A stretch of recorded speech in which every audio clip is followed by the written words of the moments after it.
చెప్పాలి.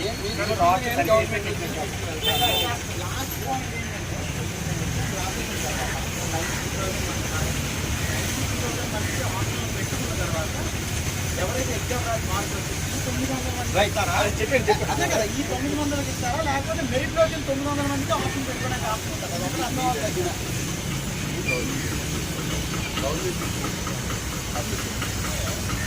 అదే కదా మీకు నన్ను అసెస్మెంట్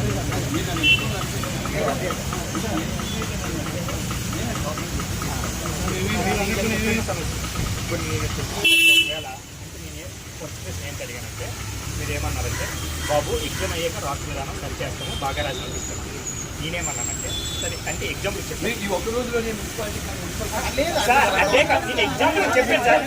ఎగ్జాంపుల్ చెప్పాను సరే బాబు, నీ ప్రశ్నలు నాకు అర్థమయ్యాయి. కానీ అది రాష్ట్ర విధానం సరి చేయండి. ఇంకా మాకు 2 రోజులు టైం ఉంది సార్. ఇప్పటికే మానసిక మీ ఆప్షన్కి 2 రోజులకు సంబంధం ఏంటి సార్? ఇప్పుడు ఇస్తే కదా సార్ మేము ఆప్షన్ పెట్టుకుంటాము. రాష్ట్ర విధానం మీరు సరి చేయాలి, అప్పుడు కదా సార్ ఎగ్జామ్ రాస్తాం. ఇప్పుడు ఉంది 2 రోజులు నేను సార్ ఎగ్జామ్ పెట్టిస్తాను. ఒకవేళ ఎగ్జామ్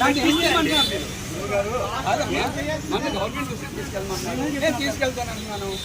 నేను ఇంకా సార్ ఇబ్బంది పెట్టండి సార్. మా వ్యాధి అర్థమైందిరా, మీ ఆవేదన అర్థమైందిగా నేను గవర్నమెంట్ దృష్టికి తీసుకెళ్తాను.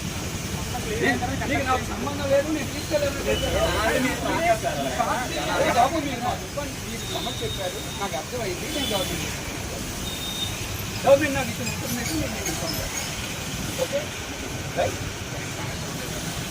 నేను వాళ్ళకి పనిచేస్తాను. ఇద్దరు ఢిల్లీలో ఉన్నారు, వాళ్ళు ఇప్పుడు పనిచేస్తారు.